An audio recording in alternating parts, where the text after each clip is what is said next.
교회의 사명 5번째 말씀입니다. 날마다 새로워지는 교회, 날마다 새로워지는 교회라는 제목으로 말씀의 은혜를 함께 나누겠습니다. 오래된 시인데요. 미국의 시인 마이라 브룩스 웰치라고 하는 분이 쓴 시가 하나 있습니다. 그 시의 제목은 거장의 손이 닿을 때, 명장 혹은 거장으로 번역할 수 있는데요.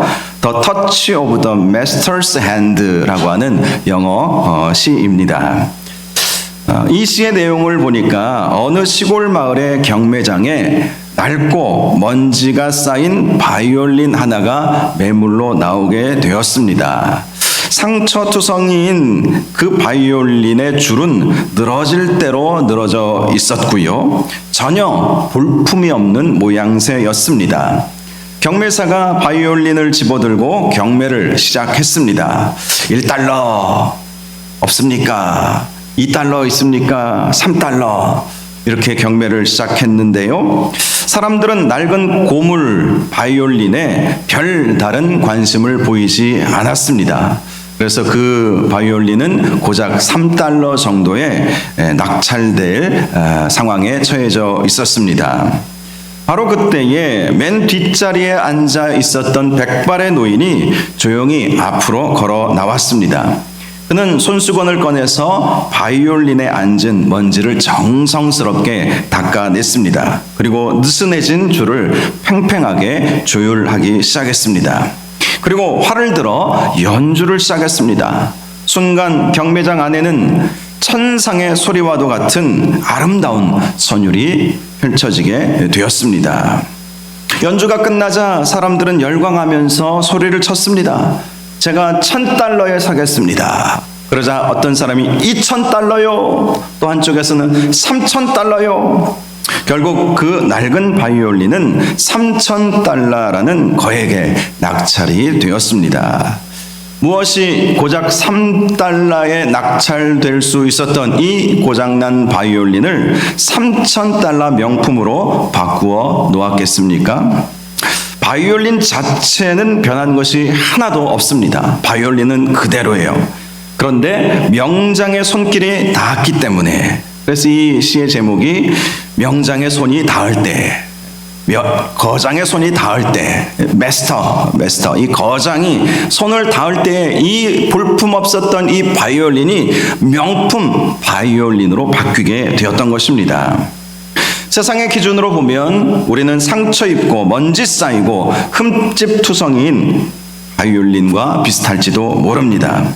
죄와 실패로 인해 가치가 떨어져 버린 낡은 바이올린과도 같을 수 있다는 것입니다. 그러나 우리가 우주 만물의 창조주이시며 생명의 주관자이신 하나님의 손길을 거친다면 우리는 분명히 명품이 되어 가는 것이죠. 그 사실을 믿는 저와 여러분들 되시기를 바랍니다. 중요한 것은 우리 안에 무엇이 담겨져 있는가 하는 것 아니겠습니까? 오늘 본문을 보면 우리는 질그릇 같다라고 말씀을 합니다. 볼품없다라는 것이죠. 그러나 그 질그릇 안에 예수 그리스도가 담기면 그 질그릇은 금그릇이나 은그릇보다 훨씬 더 귀한 그릇이 될 수 있는 것입니다. 저와 여러분이 하나님의 손길이 닿고 또 우리 안에 예수 그리스도가 담겨짐으로 명품 인생을 살아가시기를 주님의 이름으로 축복합니다. 오늘 본문 1절을 보면 사도 바울은 우리가 이 직분을 받아 긍휼하심을 입은 대로 낙심하지 아니하였다라고 말씀을 합니다. 사도 바울이 말하는 이 직분은 생명을 살리는 직분, 즉 복음을 전하는 사명을 의미하는 것입니다. 사도 바울은 이방인의 사도로 부르심을 받았죠. 그는 본래 교회의 핍박자였습니다. 그러다가 다메섹 도상에서 예수님을 만나고 이방인의 사도로 부르심을 받게 되었던 것입니다. 사도 바울은 복음을 전하면서 수많은 박해와 오해, 굶주림과 죽음의 위협을 거쳤습니다. 그 사실은 이제 고린도후서 14장쯤에 보면 우리가 그 사실을 확인할 수가 있죠. 사도 바울이 얼마나 복음 전하면서 힘들었는지 잘 말씀해 주고 있습니다. 그러나 그는 낙심하지 아니하였습니다. 우리가 이 직분을 받아 긍휼하심을 입은 대로 낙심하지 아니하고 이 직분을 받았으니 주님의 긍휼하심을 우리는 입게 될 것이고 그 긍휼하심으로 인해서 그 어떠한 고난이 와도 낙심하지 아니한다라고 말씀을 하고 있습니다. 사도 바울은 고난이 왔다고, 박해가 왔다고, 힘들다고 낙심하지 않았다는 것이죠. 왜냐하면 자기가 이방인의 사도로 이 직분을 받은 것은 하나님의 긍휼임을 알았기 때문인 것이죠. 이 긍휼하심을 입은 대로 나는 낙심하지 아니한다. 하나님의 은혜, 하나님의 긍휼하심으로 말미암아 나 같은 죄인 살려주시고 이방인에게 복음을 전하는 사명자로 하나님께서 만들어 주셨으니 복음을 전하다가 낙심한다고, 고통이 온다고, 핍박이 온다고 낙심할 수 있었겠습니까? 그래서 2절을 보면 그는 숨은 부끄러운 일을 버리고 오직 진리를 나타내므로 복음을 증거하는 삶을 살게 되었다라고 고백을 했던 것입니다. 4절을 보니까 세상 사람들의 마음은 이 세상의 신, 여기서 이 세상의 신은 사탄 마귀를 말하는 것이죠. 세상 사람들은 사탄 마귀에게 미혹되어 어두워져 있었다라고 말씀을 합니다. 사실 사도 바울도 그랬죠. 미혹되어 어두워져 있었죠.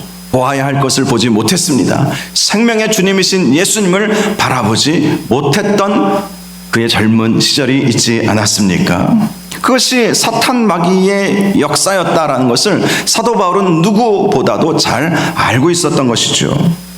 실제로 사탄은 사람들의 영적인 눈을 가려서 그리스도의 영광의 복음의 광채가 비치지 못하게 만들어 버립니다. 그 빛을 알아보지 못하게 만드는 것이죠. 그러나 6절을 보면 태초의 흑암 가운데에서 빛이 있으라 말씀하신 하나님께서 예수 그리스도의 얼굴에 있는 하나님의 영광을 아는 빛을 우리 마음에 비추어 주셨다라고 말씀을 하고 있습니다. 주님께서 우리에게 주님의 그 영광의 빛을 알도록 만들어 주셨기에 우리가 예수님을 알고 믿을 수 있게 되었다는 것이죠. 그래서 우리가 주님을 믿게 된 것, 구원을 받게 된 것은 전적인 하나님의 은혜임을 믿으시기를 바랍니다. 여러분, 우리가 여러 종교들 중에 기독교를 택한 것으로 생각할지 모르겠지만 적어도 이 수요일 저녁에 예배 드리시는 분들은, 그런 분들은 하나도 안 계시겠지만 실제로 믿음이 약한 사람들은 내가 주님을 택한 것이다 이렇게 생각하기도 합니다. 그런데 그렇지 않습니다. 내가 택한 것이 아니라 주님께서 먼저 우리를 택하시고 우리를 부르시고 우리를 하나님의 자녀 삼아주시고 지금도 이 자리에 앉혀주신 것임을 기억하시기를 바랍니다. 사도 바울이 바로 그러한 믿음을 가지고 있었던 것이죠. 나의 나 된 것은 오직 하나님의 은혜로라. 그는 날마다 그렇게 고백할 수밖에 없었던 것입니다. 그래서 7절을 보면 사도 바울은 이런 말씀을 합니다. 우리가 이 보배를 질그릇에 가졌으니, 여기서 말하는 보배는 무엇을 말하는 것일까요? 예수 그리스도, 복음을 말하는 것이죠. 그 복음을 우리와 같은 질그릇에 갖게 되었다. 우리는 질그릇이지만 예수 그리스도의 그 참되신 그 복음이 우리 가운데 담겨지게 되었다라고 말씀을 하고 있습니다. 이는 심히 큰 능력은 하나님께 있고 우리에게 있지 아니함을 알게 하려 함이라. 구원에 있어서 자랑할 수 있는 사람은 아무도 없습니다. 오직 하나님의 은혜입니다. 질그릇에 보배를 담아주신 분이 하나님이시기 때문인 것입니다. 세상은 금그릇, 은그릇이 되어야 한다라고 말하기도 합니다. 학벌, 재력, 외모, 스펙으로 자신을 화려하게 치장하라고 말합니다. 그러나 우리 신앙의 핵심은 그 그릇의 재질에 있는 것이 아니지요. 그 안에 무엇이 담겨져 있는가에 달려 있는 것입니다. 아무리 금그릇이면 뭐 하겠습니까? 그 가운데 오줌이 담겨져 있으면 요강일 뿐이에요. 그렇지 않겠습니까? 아무리 금으로, 옛날 왕들은 대소변을 요강에다가, 금으로 만든 요강에다 봤다고 하지 않습니까? 저녁 시간에 저녁도 드셨을 텐데 좀 지저분한 얘기를 해서 죄송하지만 여러분 아무리 금요강이라 할지라도 그 안에 똥오줌에 담기면 그냥 똥오줌 담긴 요강일 뿐인 거예요. 그러나 아무리 질그릇이라 할지라도 그 가운데 보배가 담기면 너무나도 귀한 그릇이 되는 것입니다. 우리 안에는 온 우주보다 귀하신 보배이신 예수 그리스도께서 계신 줄 믿으시기를 바랍니다. 우리 안에 예수 그리스도께서 담겨진다면 예수 그리스도의 참된 보배, 그 주님의 그 보배로움이 우리의 질그릇에 담겨진다면 우리의 가치는 완전히 달라지게 된다는 것이죠. 사실 우리가 질그릇이라는 사실은 우리의 삶에 고난과 시련이 늘 찾아온다는 것을 의미합니다. 질그릇은 쉽게 깨어지기 마련이지 않습니까? 삶의 고난, 고통, 그것으로 인해서 우리의 그 질그릇은 늘 깨어질 위험에 있다는 것입니다. 제가 인도에 가보니까요, 인도 사람들이 마시는 차가 있어요. 그 차의 이름을 짜이라고 말하더라고요. 이 홍차에다가 우유를 섞어서 마시는 그 차인 것으로 알고 있는데요. 인도 사람들 보니까 그 질그릇, 조그만 질그릇, 토기 그릇에 차이를 이렇게 넣어서 마시고 그 그릇을 어떻게 하는지 아십니까? 땅바닥에 던져서 밟아서 깨버려요. 아깝지 않아요? 원래 그렇다는 거예요. 마치 우리가 종이컵에 그 믹스커피 마시고 그 종이컵을 쓰레기통에 버리는 것처럼 그들은 그 질그릇을 그냥 버리는 것을 보았습니다. 깨지기가 쉽더라고요. 던져버리니까 그냥 와샤샥 깨지고 밟아버리니까 흙으로 돌아가는 것이죠. 흙으로 돌아가게 하는 것을 제가 보았습니다. 우리는 그렇게 질그릇 같아서 깨지기가 쉽습니다. 조금만 어려움이 오면 넘어지기 쉽고 유혹이 오면 무너지기 쉬운 존재가 질그릇과도 같은 우리의 모습입니다. 그런데 8절과 9절을 보니까 이렇게 말씀합니다. 우리가 사방으로 우겨쌈을 당하여도 쌓이지 아니하며 답답한 일을 당하여도 낙심하지 아니하며 박해를 받아도 버림받지 아니하며 거꾸러뜨림을 당하여도 망하지 아니한다. 할렐루야. 얼마나 이 말씀을 보면서 은혜가 되는지 몰라요. 사방으로 우리를 원수가 우겨쌈을 한다 할지라도 쌓이지 아니한다고 말씀합니다. 또 답답한 일을 우리가 당할 수 있죠. 질그릇이니까. 그래도 낙심하지 않는다는 것입니다. 박해를 받아도 버림받지 않고 거꾸로 때림을 당하여도 망하지 않는다. 왜 그렇습니까? 우리 자체는 질그릇이지만 그 질그릇 안에 보배가 담겨져 있기 때문인 것이죠. 예수 그리스도께서 우리를 지키시고 보호하여 주시기 때문에 우리는 깨지기 쉽지만 주님께서 우리를 지키시고 보호하여 주심으로 말미암아 결코 깨어지지 않는다는 것을 말씀하고 있습니다. 저와 여러분이 예수 그리스도가 담겨짐으로 말미암아 그 어떤 우겨쌈을 당한다 할지라도 또 답답한 일을 당한다 할지라도 박해를 당한다 할지라도 거꾸로 뜨림을 당한다 할지라도 하나님의 은혜로 다시 보함을 받고 일으켜 세움을 받는 은혜가 있기를 주님의 이름으로 축복합니다. 10절을 보면 우리가 항상 예수의 죽음을 몸에 짊어짐은 예수의 생명이 또한 우리 몸에 나타나게 함이라 라고 고백을 하고 있습니다. 예수 그리스도께서 우리 가운데 담겨졌다는 것은요, 예수님이 낮고 낮은 이 세상에 오신 그 겸손함이 담겨져야 한다는 것을 의미하는 것이죠. 또 예수 그리스도께서 십자가 지시고 우리를 대신하여 죽어주신 그 희생과 그 헌신, 그 사랑, 그것이 우리 가운데 담겨져 있어야 한다는 것을 말씀하는 것 아니겠습니까? 예수가 담겨진다. 도대체 무엇을 담고 싶으십니까? 부활의 영광만 담고 싶은 마음은 굴뚝 같죠. 아무런 근심 걱정도 없고 그저 좋은 일들만 일어나면 좋겠다. 부활의 영광만 일어나면 좋겠다. 그러나 십자가의 고난 없는 부활의 영광은 없는 것입니다.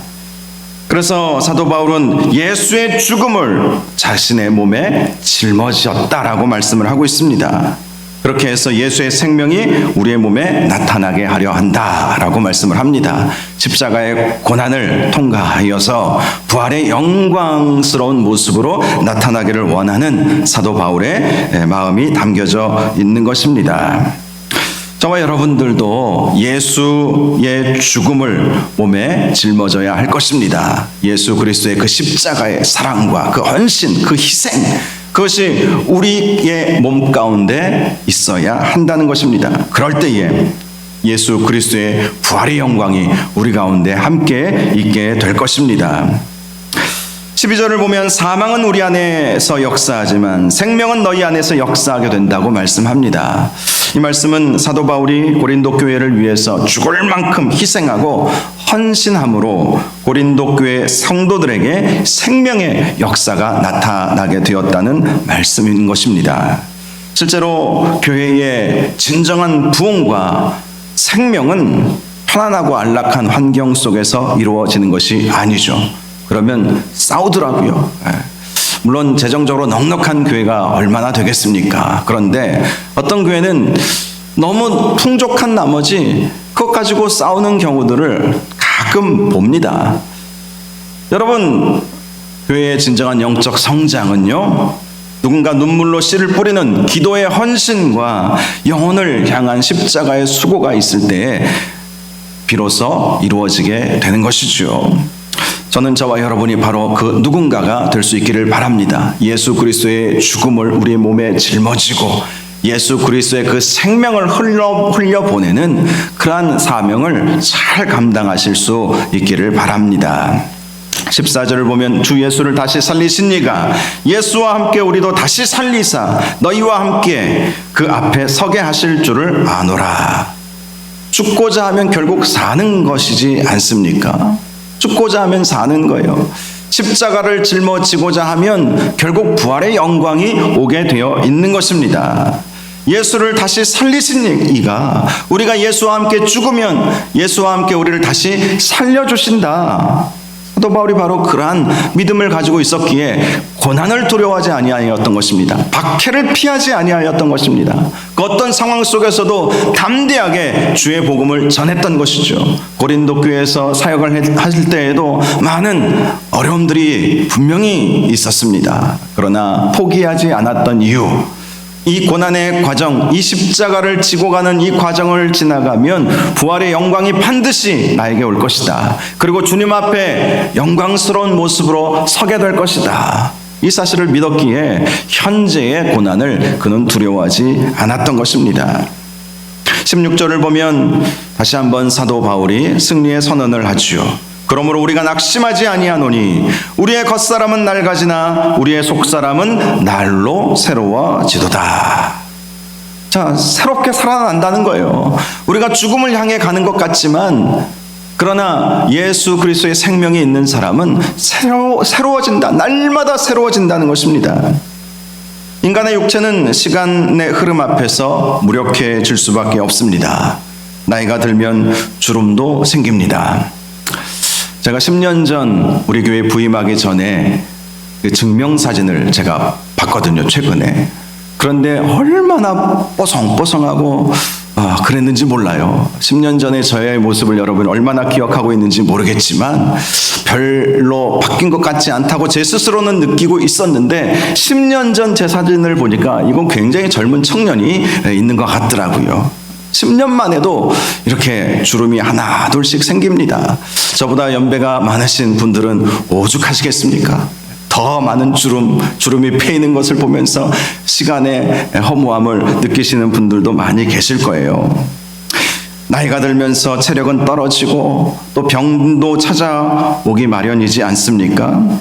세상 사람들은 겉사람이 늙어지는 것을 보면서 절망할지도 모릅니다. 그러나 예수 그리스도를 믿는 하나님의 자녀들은 달라야 합니다.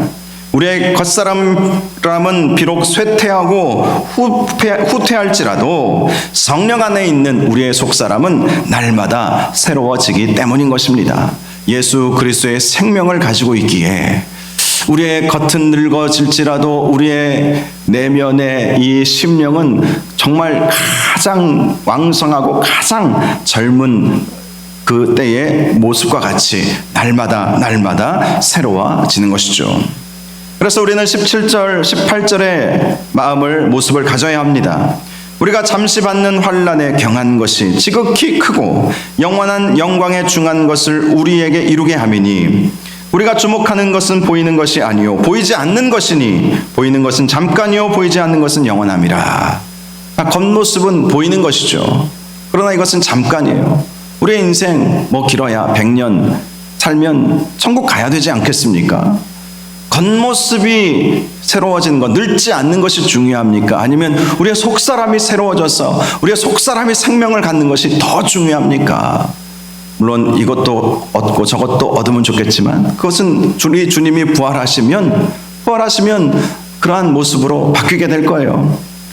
오성원 목사님 사모님의 그 간증을 간접적으로 들으면서 다시 한번 느끼게 됐습니다. 그 사모님이 물론 개인적인 체험이기에 제가 지난주에도 말씀드렸듯이 그것을 일반화할 수는 없겠지만 갑자기 입관할 때에 간절히 하나님 앞에 남편 한 번만 더 만나게 해달라고 간절히 기도했을 때 정말 잠시 아주 신비한 체험을 했는데 본인의 영혼이 하늘로 올라가는 것처럼 느껴지고 어떤 젊은 청년을 보게 됐는데 그 청년이 바로 남편이었다는 거예요. 처음에는 남편인지 몰랐다고 합니다. 너무 사람이 달라져 보여서. 그것이 성경에 나온 그대로의 모습이지 않겠습니까? 우리는 부활하게 되면 또 주님이 다시 오셔서 부활체를 입게 되면 우리는 그 누구보다도 젊고 아름답고 건강한 모습이 될 것입니다. 그렇게 사는 것이 중요하죠. 우리가 예수 제대로 믿지 않아서 안 믿어서 지옥불에 던져져 이 세상에서 사는 것보다 더 비참한 인생을 우리가 살 수는 없지 않겠습니까? 영원한 하나님 나라를 바라보면서 사는 저와 여러분들이 되어야 할 것입니다. 세계적인 기독교 변증가이자 장애인 사역자였던 조니 에릭슨 타다라는 여성 사역자가 있었어요. 그녀는 꽃다운 나이였던 17살 때에 얕은 물에 다이빙을 하다가 그만 물이 얕았는데 그냥 다이빙을 멋모르고 한 거예요. 그러다가 이 바닥에 목이 부딪혀가지고 전신마비가 되는 끔찍한 사고를 당하게 되었습니다. 한순간 그녀의 육신은 산산조각난 질그릇처럼 되어 버린 것입니다. 그녀는 깊은 절망 속에서 매일 밤 하나님을 원망하며 죽기를 구했습니다. 겉사람이 철저하게 무너져 내려버린 것입니다. 그러나 캄캄한 절망의 병상에서 그녀는 말씀과 기도를 통해서 나를 위해 찢기시고 상하신 십자가의 주님을 깊이 만나는 은혜가 있었습니다. 전적인 하나님의 은혜가 그녀의 심령을 덮은 것이죠. 그러자 놀라운 기적이 일어났습니다. 비록 그녀는 평생 휠체어에 의지해야 하고 남의 도움 없이는 밥 한 숟갈도 떠먹을 수 없는 낡고 쇠약한 겉사람을 가지고 있었지만 그녀의 속사람은 예수 그리스도의 생명으로 날마다 새로워졌던 것입니다. 그래서 기독교 변증가로 신학자로서 또 본인이 장애인으로서 다른 장애인들을 돕는 그 일을 하게 되었던 것이죠. 그녀는 입에 붓을 물고 그림을 그리고 글을 쓰기 시작했습니다. 그리고 전 세계 수많은 영혼들에게 생명의 복음을 전하는 삶을 살게 되었던 것입니다. 그녀는 이런 고백을 했습니다. 제 휠체어는 제 영혼을 세상의 헛된 것으로부터 구원하여 하나님만 바라보게 하신 축복의 도구입니다. 비록 휠체어를 끌고 살 수밖에 없었지만 이것이 하나님만 바라보게 하신 도구였다. 이렇게 고백을 한 것입니다. 저는 매일 아침 굳어버린 제 몸을 보며 절망하는 대신 장차 부활의 날에 주어질 새롭고 영광스러운 몸을 소망합니다. 고난이라는 깨진 질그릇 틈새로 내 안에 계신 예수 그리스도의 빛이 세상에 흘러가기를 원합니다. 아마도 이 오늘 본문의 말씀을 묵상하면서 이 글을 썼는지도 모르겠습니다. 사랑하는 여러분, 이것이 날마다 새로워지는 성도의 위대한 고백인 것입니다. 육신은 질병과 세월 속에 낡아지고 부서질지라도 그 안에 예수 그리스도라는 보배가 충만할 때에 우리의 눈에 보이는 잠깐의 고난을 넘어서 보이지 않는 영원한 하나님 나라를 굳게 붙잡게 될 것입니다. 말씀을 맺겠습니다. 우리는 스스로 자랑할 것이 없는 연약한 질그릇이죠. 깨어지기 쉬워요. 고난도 많이 옵니다. 그러나 우리 안에는 생명의 주님이신 예수 그리스도가 보배로 담겨 있다는 사실을 잊지 마시기를 바랍니다. 이 사실만 제대로 알고 있어도 우리는 절망하지 않습니다. 사도 바울이 말한 것처럼 낙심할 수가 없습니다. 우리는 승리자이기 때문인 것입니다.